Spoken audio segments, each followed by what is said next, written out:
오늘은 고린도전서 4장 9절에서 21절의 말씀을 함께 나누기 원합니다. 고린도전서 4장 9절의 말씀입니다. 내가 생각컨대 하나님이 사도인 우리를 죽이기로 작정한 자같이 미말에 두셨음에 우리는 세계 곧 천사와 사람에게 구경거리가 되었노라. 우리는 그리스도의 연고로 미련하되 너희는 그리스도 안에서 지혜롭고 우리는 약하되 너희는 강하고 너희는 존귀하되 우리는 비천하여 바로 이 시간까지 우리가 줄이고 목마르며 헐벗고 매맞으며 정처가 없고 또 수고하여 친히 손으로 일을 하며 후욕을 당한 즉 축복하고 핍박을 당한 즉 참고 비방을 당한 즉 건면하니 우리가 지금까지 세상의 더러운 것과 만물의 찢기같이 되었도다. 이렇게 사도 바울이 9절에서 13절까지 이렇게 말씀을 전했어요. 자, 이 말씀에 참 이 뜻을 사도 바울이 증거한 그 말씀이 상당히 이해하기가 어려운 말씀입니다. 이 말씀은 지금 생명나무에서 12가지의 실과가 맺혀지는 하나님의 자녀들의 열매와 또 생명나무 12가지의 잎사귀로 이 연합을 이루는 종들을 낳는 그 지금 비밀을 사도 바울이 얘기하고 있는 거예요. 그래서 이 사도 바울은 지금 자신이 이 복음을 전하는데 사도로 부르심을 받았는데 하나님이 우리를 사도로 불러놓고는 아주 죽이기로 작정했다는 거예요. 하나님이 죽이기로 작정해서 미만에 두셨으니 우리는 세계 모든 이 만물 가운데서 천사라든지 사람 이들에게 구경거리가 되었다는 거예요. 구경거리. 그 구경거리가 되었다 하는 것은 그야말로 미련해 보이기도 하고 조롱도 받고 이런 하나님의 사도로 부름을 받았는데 그들에게 조롱거리가 되었다는 거예요. 조롱거리가. 자, 이스라엘의 왕으로 세운 하나님이 다윗이 왕으로 세워지기까지는 정말 조롱거리가 됐어요. 조롱거리. 적들의 나라에 가서 그곳에서 가서도 이 정말 다윗은 거지 같은 생활을 하면서 그들의 앞에서 병신 같은 짓을 해가면서까지 그 연명하고 살았어요. 다윗도. 그리고 하나님이 택한 자들을 보면 그 정말 사망의 음침한 골짜기에 들어가서 거의 죽기까지 하나님이 훈련을 시켜버려요. 그래서 그 사도로 부름 받은 자는 생명나무의 연합을 이루는 12가지예요. 그러니까 생명나무 예수님과 직접 연합을 이루기 때문에 예수님이 십자가에 받은 그 고난을 함께 받아야 되는 그 하나님의 역사가 있는 거예요. 그래서 이 지금 사도로 부름 받은 이 바울도 지금 자기 심정을 얘기하는 거예요. 이 심정은 바로 그리스도의 마음이에요. 그리스도의 마음. 그런데 뭐라고 전하냐면 우리는 그리스도 때문에 그 연고로 미련하되 너희는 그리스도 안에서 지혜롭고 우리는 약하다. 너희는 그리스도 안에 지혜롭고 우리는 약하되 너희는 강하고 너희는 존귀하되 우리는 비천하다. 자, 이 얘기가 조금 이해하기 어려운 말이에요. 너희는 그리스도 안에서 지혜로운데 사도로 부름받은 우리는 약하다는 거예요. 너희는 강한데 우리는 강하고 존귀한데 우리는 비천하다는 거예요. 그리고 이 시간에 우리가 줄이고 목마르 헐벗고 매를 맞고 정처 없이 이런 후욕을 당하고 핍박을 당한 즉 참고 인내하고 이런 것들을 지금 우리가 세상의 더러운 것까지 민물이 찌꺼기 같이 되었다는 거예요. 자, 이 얘기는 뭡니까? 그리스도 안에서 그러면 복음 안에서 얘기해요. 복음 안에서. 율법 안에 아니고 복음 안에서 우리가 전하는데 너희에게 이것을 복음을 전하는데 너희는 지혜롭고 너희는 강해 보이고 존귀해 보인다는 거예요. 왜? 그리스도와 함께 십자가의 못을 박는 세례를 받지 않았기 때문에 그래요. 성령의 세례를 받고 그리스도의 할례를 받지 않았기 때문에 그들은 복음 안에서도 자기들이 아직 온전한 아들의 열매가 되어 있지 못한 거예요. 이 하나님의 자녀의 열매는 성령의 9가지의 열매로 그 훈련의 강도가 갈수록 그 인내의 열매가 맺혀질수록 내가 죽고 예수 그리스도가 살아나는 거예요. 내 심령을 통해서 나는 죽고 내 안에서 예수님이 살아나야 되는데, 내가 강해지고 내가 자랑해지고 내가 존귀해지고 내가 지혜롭게 생각한다는 것은 내가 아직 육적 안에 잡혀있는 자라는 거예요. 지금 사도 바울은 그 얘기하는 거예요. 그런데 이 얘기에서 사도 바울이 이렇게 얘기해요. 자기가 이 복음을 전하는데도 후욕을 당한다는 거예요. 욕을 먹고 꾸지람을 듣고 이런 당한다는 거예요. 그런데 이제 14절부터 이렇게 얘기합니다. 내가 너희를 부끄럽게 하려고 이것을 쓰는 것이 아니라, 내가 너희들에게 부끄럽게 하려고 이렇게 쓰는 것이 아니라 오직 너희를 내 사랑하는 자녀같이 권하려 하는 것이라. 그리스도 안에서 1만 스승이 있으되 아비는 많지 아니하니 그리스도 예수 안에서 복음으로써 내가 너희를 낳았다, 이렇게 얘기했어요. 이 말씀이 굉장히 어려운 말입니다. 14절과 15절의 말은 아들과 종의 열매를 모르면 이 뜻이 풀어지지가 않는 거예요. 그러니까 사도 바울이 지금 얘기하는 것은 사도 바울을 통해서 내 사랑하는 자녀를 같이 권하고, 내가 복음을 통해서 이 영원한 복음을 전할 때 너희를 낳았다는 것은 12가지의 그 안에서 생명나무의 잎사귀, 율법 아래서 종들을 구속해 주는 얘기하는 거예요. 종들을 지금 낳는 걸 얘기하는 거예요. 왜냐면은 생명나무의 12가지는 어린 양의 12사도의 이름이에요. 근데 그 12가지에 맺혀지는 아들, 생명나무의 실과는 본질이 같아요. 그렇기 때문에 그리스도 안에서 어떻게 됩니까? 이들은 마치 후욕을 당하고 이들은 십자가와 함께 고난을 받게 되는 거예요. 아들들은. 그래서 내가 아들은 하나님이 징계받지 않은 자는 사생아라고 얘기하는 거예요. 하나님이. 그런데 그리스도 복음을 전해도 그 안에서 내가 높아지고 아직 내가 있는 그들은 아들의 열매가 아니에요. 그래서 사도 바울을 통해서 내가 너를 낳았다 이렇게 하는 얘기는 12가지에서 너희는 율법 아래에 있는 그 여자의 자손, 이 이스라엘 12지파의 자손인데 너희들이 이 복음을 통해서, 내가 전하는 이 복음을 통해서 그물에 걸린 물고기다 이 말이에요. 근데 내가 너를 낳았다는 것은 12가지의 한 가지, 이방가지로 부름받은 나를 통해서 생명나무의 잎사귀로, 너희가 죽은 무화과나무 잎사귀에서 생명나무 잎사귀로 회복시켜줬다 얘기하는 거예요. 굉장히 어려운 말입니다. 이 말이 그냥 읽어갖고는 도저히 왜? 지금 그들에게 복음을 전하고 있는 거예요, 사도 바울이. 그런데 여기서 보면 이렇게 얘기해요. 이제 내가 너를 낳았다는 의미는 요 말씀 끝나고 내가 그걸 정리해서 지금 말씀드릴 거예요. 여기서 뭐라고 또 얘기하냐면, 그러므로 내가 너희에게 권하노니 너희는 나를 본받은 자되라. 이를 인하여 내가 주 안에서 내 사랑하고 신실한 아들 디모데를 너희에게 보냈다. 자, 여기서 지금 디모데는 주 안에서 내 사랑하고 신실한 아들 디모데라고 얘기해. 신실한 아들 디모데. 이 신실한 아들은 뭘 하냐면 내가 전한 거, 그러니까 이 디모데가 너희로 하여금 그리스도 예수 안에서 나의 행사, 곧 내가 각처 교회에서 가르쳤던 것을 생각나게 해준다는 거예요.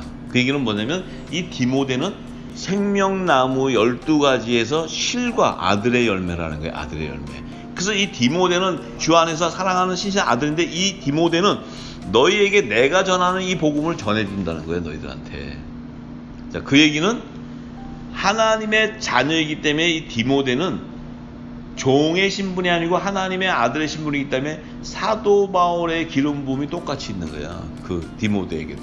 그래서 디모데는 사도 바울이 각 교회에 가서 가르치고 행사하고 각처에서 이렇게 가르쳤던 것을 그 디모데가 가서 전해줄 때 내가 가르친 것이 생각나게 된다는 거야. 그건 뭐예요?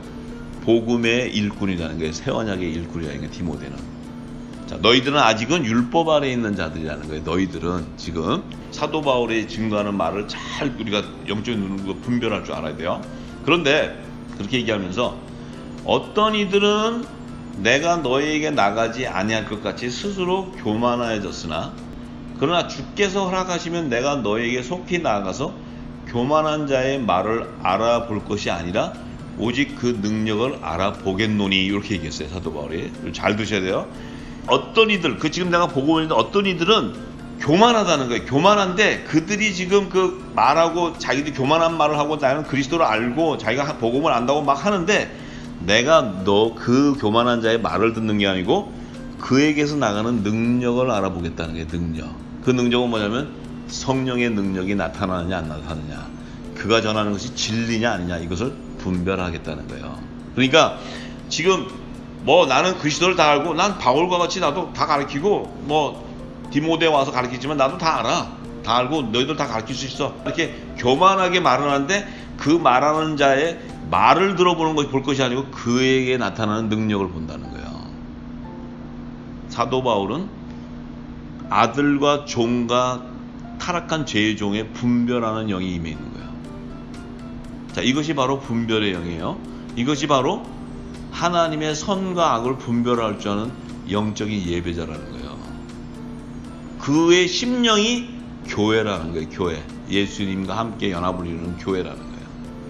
이게 교회지, 이 건물이 교회가 아닙니다. 지금 예수교 장로교회 뭐 이런 게 교회가 아니에요. 우리가 잘 알아야 돼요. 자, 그래서 지금 사도 바울은 그 얘기를 하면서 20절에 뭐라고 얘기하냐면 하나님의 나라는 말에 있지 않다는 거예요.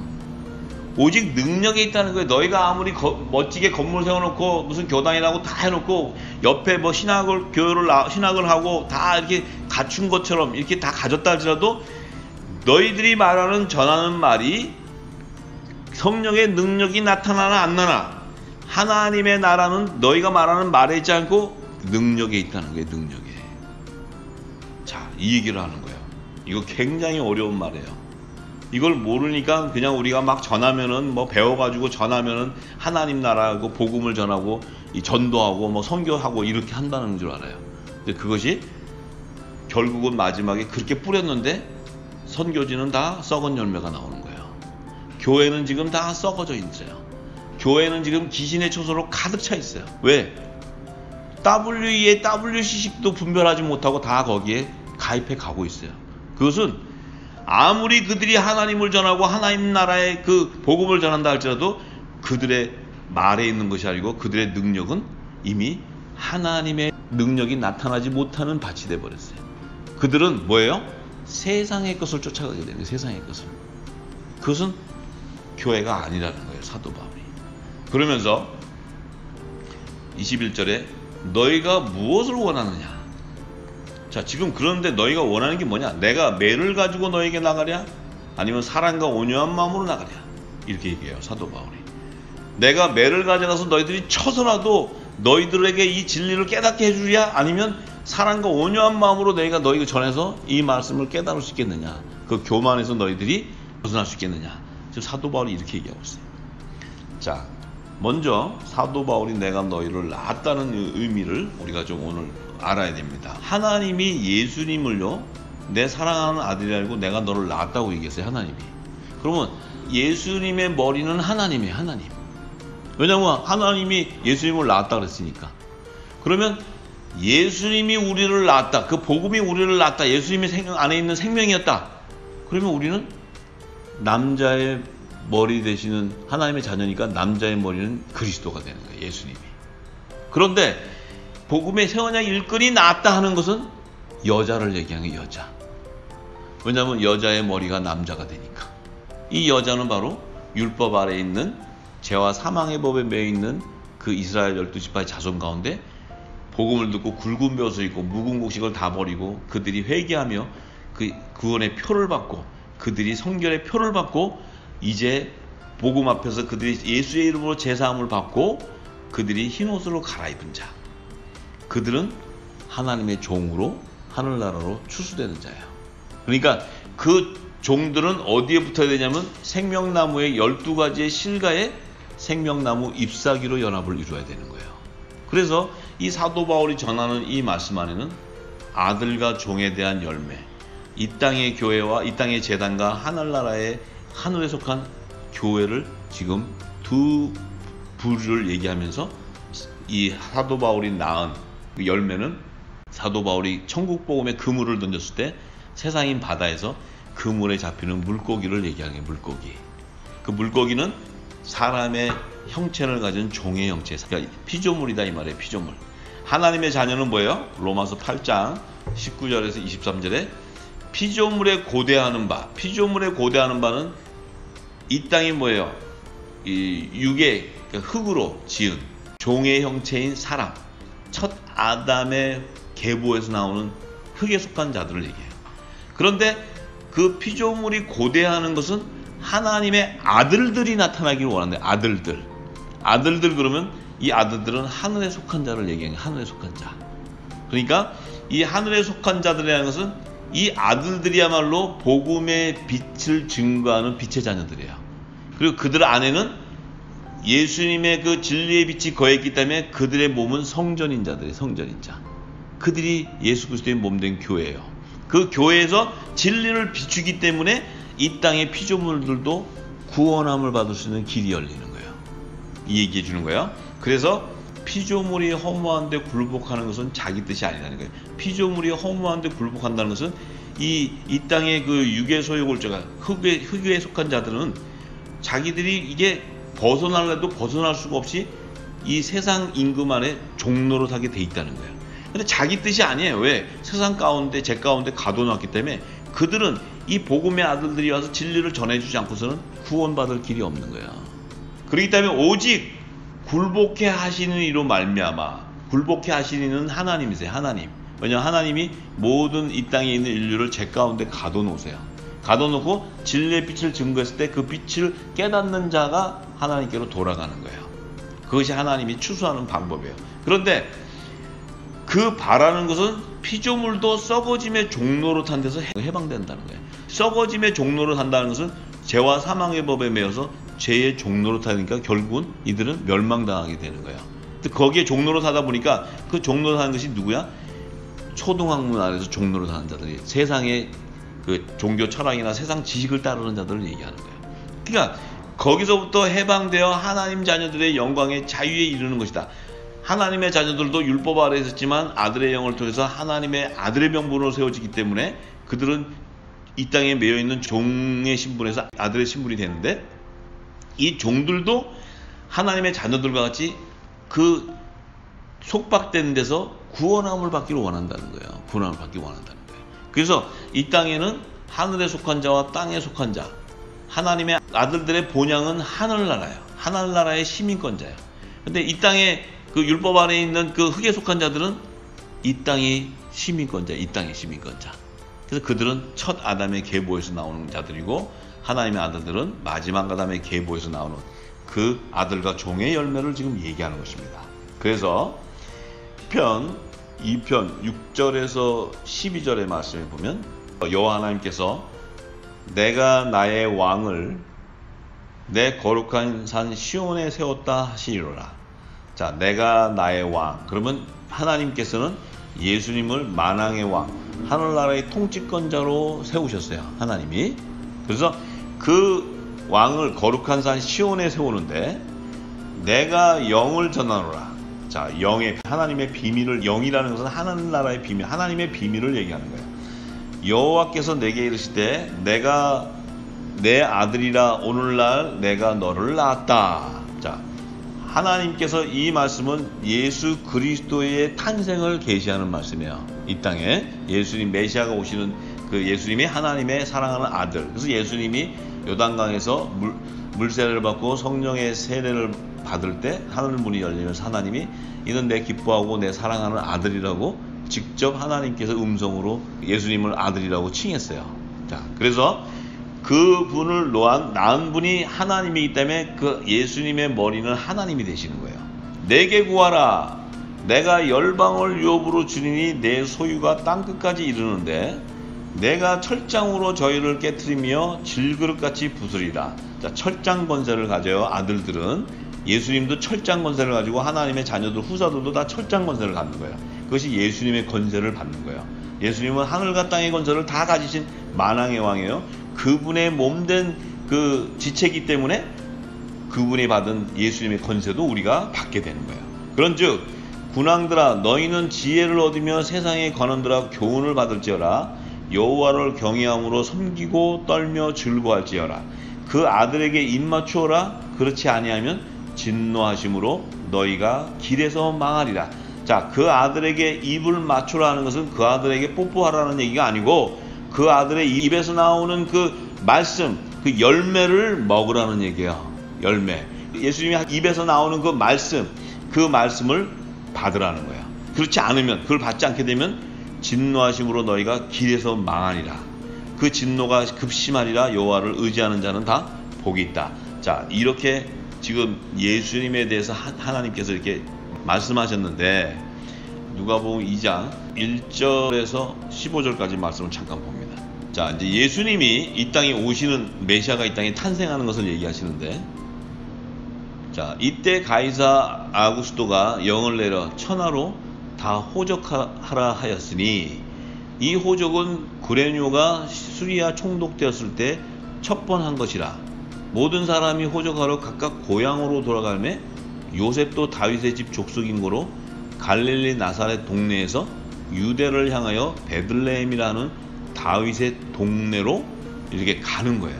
이 얘기는 뭐냐면, 예수님을 성령으로 잉태한 마리아가, 동정녀 마리아의 몸에 예수님이 잉태되어 있어요. 지금 잉태되어 있는데, 이 마리아는 갈릴리 나사렛이라는 동네에 살고 있었어요.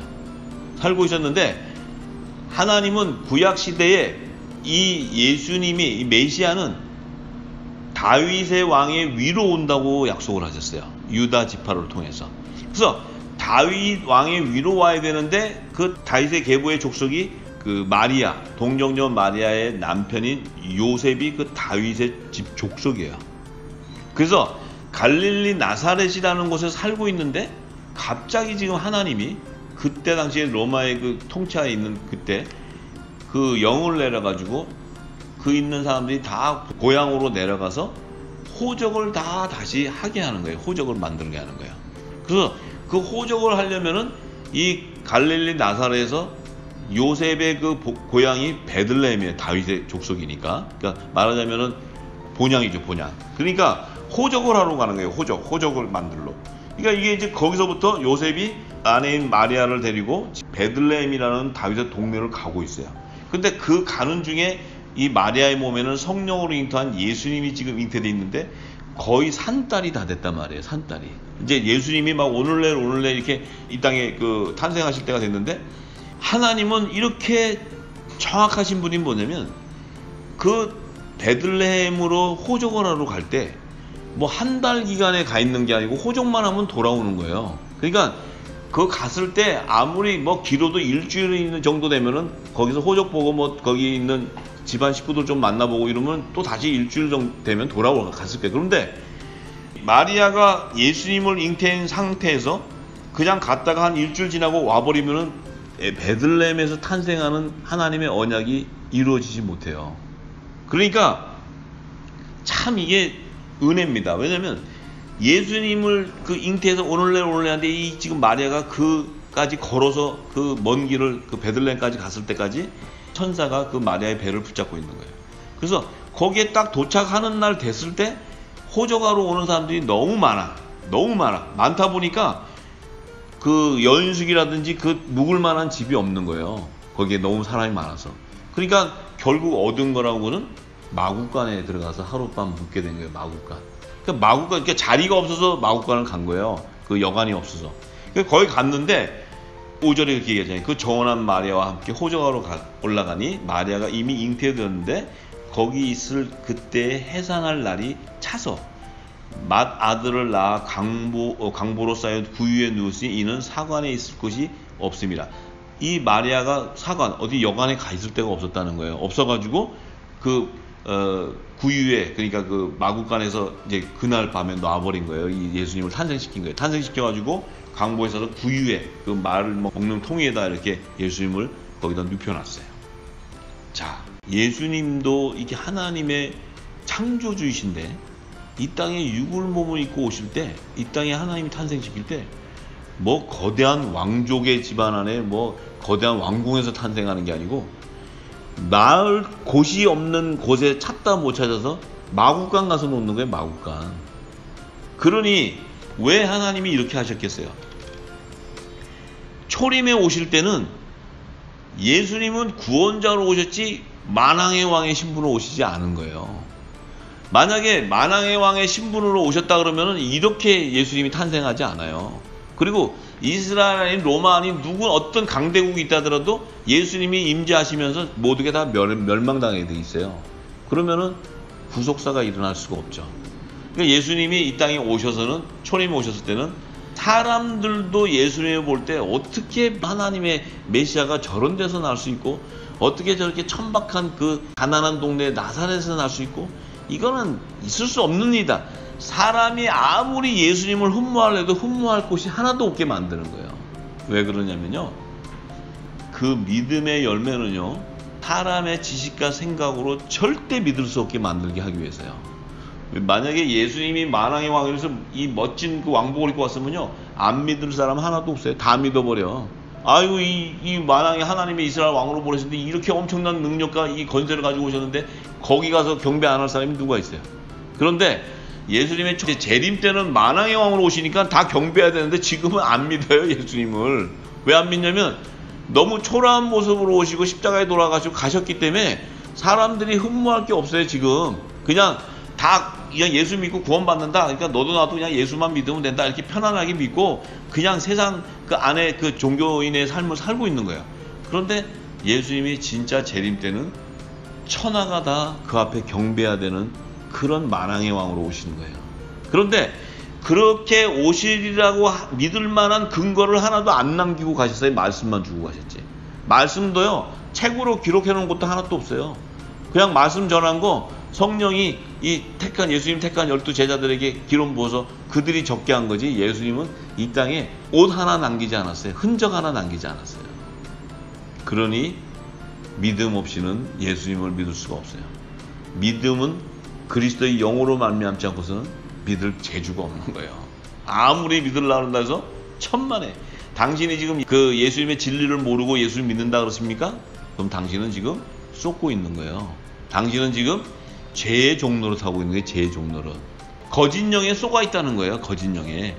그러니까 하나님이다 그러면서 재물, 금신상을 가리키면서 이게 하나님이다 그러니까, 아이고 하나님은 정말 저렇게 멋있지, 금으로 확 하고 우리 하나님은 정금과 같은 데서 사시고, 예? 얼마나 그냥 이 화려하시고 이러는데 저분이 하나님이 하고 거기 가서 경배하고 있는 건 우상을 숭배하고 있는데도 하나님을 섬긴다고 이렇게 거짓 영에 쏘가 있다 이 말이에요. 근데 그들은 아까 사도 바울이 얘기했죠. 다 멸망당한다고 이렇게 얘기하는 거예요.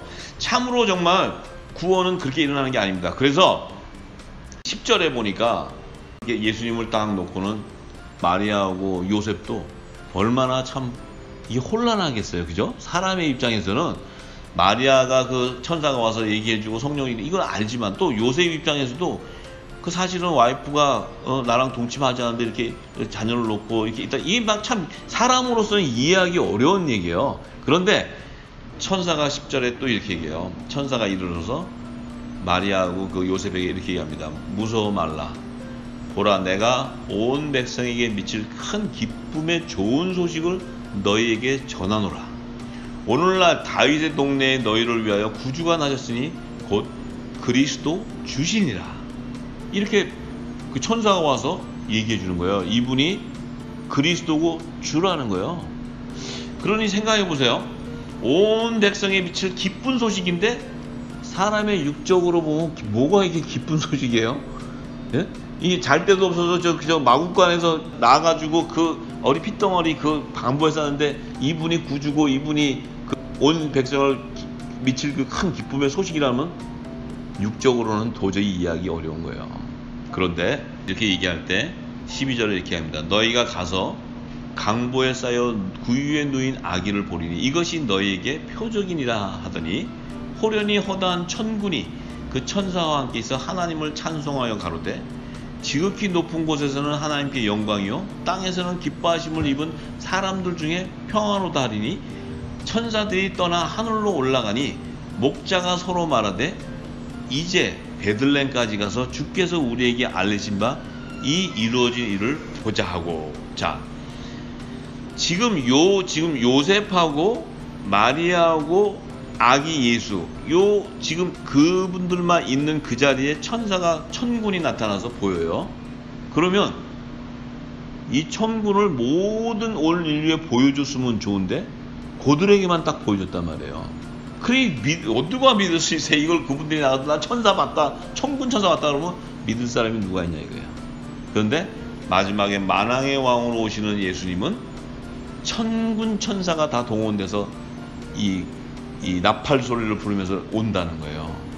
자, 참 우리가 이러한 것들을 성경 안에서 이렇게 볼 때 예수님이 이 땅에 오시는 그 자체도 믿을 수 없는 그런 환경 가운데서 나타지고, 예수를 믿는다는 그 자체가 하나님의 은혜로 택한 자에게 주는 그 성령으로 말미암은 조건은 예수를 주라고 믿을 자가 아무도 없는 거예요. 그냥 믿어보자는 거지.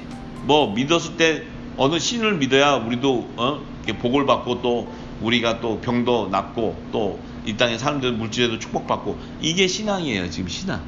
그런데 예수님은 신앙이 아니고 생명인 걸 알아야 돼요. 생명. 이 예수님의 말씀은 우리의 영혼을 살리는 말씀이란 말이에요. 살리는 말씀. 신앙이 아니에요. 신앙이. 요한복음 19장 26절과 27절에 예수님이 이제 십자가에 돌아가셔서 마지막에 이 땅의 삶을 마감하시고 하늘 보좌로 가실 때 예수님이 이렇게 얘기했어요.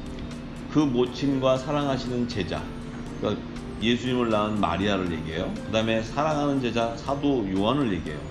그 십자가에 돌아가시기 바로 직전에 예수님께서 그들을 보시면서 하시는 말씀이, 그 마리아에게 모친께 말씀하시되 여자여 보소서 아들이다. 자, 이것은 뭐냐면 당신을 통해 하나님의 아들을 탄생시킨 거룩한 밭이라는 거예요. 당신이 모든 산자의 어미라는 거예요. 근데 그 제자의 사도 요한에게 이제 그 나를 낳아준 어머니가 너 어머니다 이렇게 얘기하는 거예요. 너 어머니다. 그 얘기는 뭐예요? 너도 나와 같이 하나님의 아들로 낳음을 받았다는 거예요. 동정녀 마리아는 모든 산자의 어미를 예표하기 때문에 그래요. 그래서 예수님을 낳았지만 사도 요한이 마리아의 몸에 들어서 낳은 게 아니고, 그 낳았다는 것은 예수님이 이 땅에 성육신에서 오실 수 있는 밭으로 마리아를 통해 낳았는데, 그 나온 예수님의 입에서 그 말씀이 하나님의 천국의 말씀, 천국의 아들, 하나님의 아들들의 씨앗들이 뿌려진다는 거예요. 이 땅에 뿌려져서 그 씨앗이 사도 요한의 심령에 임하기 때문에 그 씨앗이 그 밭 안에서 좋은 땅에 임해서 30배, 60배, 100배 하나님의 의의 열매가 맺히기 때문에 너도 나와 같이 하나님이 낳은 너도 하나님의 아들이라는 거예요. 근데 그 마리아를 통해서 내가 나오지 못했다면 너희도 아들의 열매로 맺힐 수 없다는 거죠. 왜? 이 예수님의 새 언약의 말씀을 들어야 아들의 열매가 맺혀지는데, 예수님이 이 땅에 오시지 못했다면 어떻게 아들을 놓을 수가 있겠어요, 이 땅에. 그래서 그 얘기를 하시는 거예요. 그래서 우리가 분명히 알아야 되는 것은, 하나님의 자녀로서 우리가 이 땅에 삶을 살 때 그 주시는 예수님에게 임했던 모든 능력이 다 임한다는 사실을 알아야 돼요. 그래서 예수님이 영광보좌에 앉을 때 우리도 함께 앉는다는 거예요. 그 영광보좌, 우편 영광보좌라는 것은 아들의 영광보좌를 얘기하는 거예요. 아들의 영광보좌. 그런데 그 예수님이 이 땅에서 우리를 새롭고 산 길로 구원의 길을 인도해서 그 하나님의 아들의 영광 우편보좌에 앉게 되었기 때문에 우리도 그의 몸의 지체이기 때문에 그와 함께 그 12 영광보좌에 앉게 된다는 거예요. 이 어린 양의 12사도의 이름으로 연합을 이루는 그 하나님의 자녀들이 예수님과 함께 우편 12보좌에서 연합을 이루는 것이 바로 공중 혼인잔치에서 이루어지는 역사예요. 그렇다면 우리는 지금까지 하나님의 자녀에 대한 말씀을 모르고 있었기 때문에, 또 하나님의 종의 열매가 무엇인지 아들의 열매가 무엇인지 모르기 때문에, 사도 바울이 전하는 고린도전서나 로마서나 모든 그 신약 복음서에는 지금 이 아들과 종에 대한 율법과 복음의 열매들을 계속 얘기하고 있는데 이것이 아직까지 열리지 않았다는 거예요. 그러니까 우리가 그냥 막연하게 다 예수만 믿으면 하나님의 아들이다, 우리가 예수만 믿으면 다 구원받는다. 자, 계시록 22장 1절과 4절의 말씀 보시면, 예수님이 공중과 지상 재림 이후에 새 예루살렘 성이 완성된 것을 계시하는 말씀이에요. 여기에 보니까 그 하나님 나라죠. 여기가 예수님이 계시는 새 예루살렘 성이에요. 그 성을 보니까 수정 같은 맑은 생명수의 강이 이렇게 흐르는 게 보여요. 그리고 이렇게 보니까 하나님과 및 어린 양의 보좌로부터 이렇게 나온다는 거예요. 그 생명수가. 그것은 뭐예요? 하나님과 어린 양은 지성소의 영역인 우편 보좌에 있는 보좌를 얘기하는데, 그 우편 보좌는 하나님의 생명수의 말씀이 나오는 근원지라는 거예요. 근원지. 그러니까 거기서부터 말미암아 진리의 빛이 나오는 거예요. 그러니까 이게 생명수강 그러면 물이라는 뜻이 아니고 진리의 말씀을 얘기하는 거예요. 진리의 말씀. 말씀이 흐르는 거예요. 이 땅에 최초의 하나님의 성전을 지은 에덴 동산도 에덴에 있는 강이 발원해서 네 곳으로 흘러간다는, 동산으로 흐른다는 것은 그 진원지, 강이 흐르는 그 흘러나오는 그 진원지가 바로 하나님이 계신 생명나무가 있는 우편 보좌, 지성소의 영역을 계시하는 말씀이에요. 그래서 이 지금 완성된 새 예루살렘 성에도 보니까 흐르는데, 그 길 가운데 생명수 강이 이렇게 길 가운데로 이렇게 흐르는데, 강 좌우편에 이렇게 보니까 생명나무가 있어 12가지의 실과를 맺되 달마다 그 실과를 맺고, 그 나무 잎사귀들은 만국을 소송하기 위해 있다.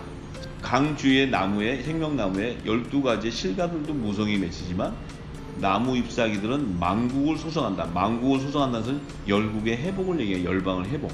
이것은 바로 물고기, 종들이 회복되는 것을 얘기하는 거예요. 그래서 그들이 소송하는데 이 종들의 이마에는 보니까 다시 저주가 없으며 하나님과 그 어린 양의 보좌가 그 가운데 있는데, 그의 종들, 그러니까 하나님과 어린 양의 우편 12보좌를 섬기는 종들을 보니까 그 얼굴을 보니까 그의 이름도 저희 이마에 있다는 것은 여호와 하나님과 또 어린 양 예수의 이름이 그들의 이마에 인쳐진 거예요. 이것은 계시록 14장 1절에 시온산에 섰을 때 14만 4천, 하나님의 종으로 택함 받은 자 14만 4천의 이마에는 그 아버지 여호와 하나님의 이름과 어린 양 예수의 이름이 인쳐져 있다고 얘기를 해요. 그 얘기는 뭐냐면 유대인과 이방인들 가운데 구약과 신약 안에 하나님의 종으로 택한 자들이 다 구약 시대에, 그러면은 모세나 엘리야나 이런 사람들은 예수님도 오기 전에 그러면 구원의 표를 받지 못했다면 어떻게 구원을 받을 수 있어요? 구원 받을 수 없잖아요. 그런데 구약 시대에는 하나님께서 모세를 통해서 여호와의 이름, 그 이름을 선결의 표로 대제사장 아론의 이마에 그 흉표를 달게 해서 그 이마에 붙이고 지성소에 짐승의 표를 잡아서 1년에 한 번씩 들어갔어요. 그 이마에 선결의 표를 받은 자들은 하나님이 제사함의 약속을 해주시는 거예요. 그래서 예수님이 이 땅에 오셨어도 내가 다른 양, 내 우리에 있지 않은 다른 양도 내게 있어서 데려간다는 것은 구약 시대에 하나님의 종으로 인침을 받은 자들도 예수님께서 그 선결의 표를 받은 그들에게도 구원해 주실 것을 약속해 주는 말씀입니다. 그래서 시온산에 임하는 거예요. 그런데 계시록 22장 18절과 19절에 이렇게 얘기하죠.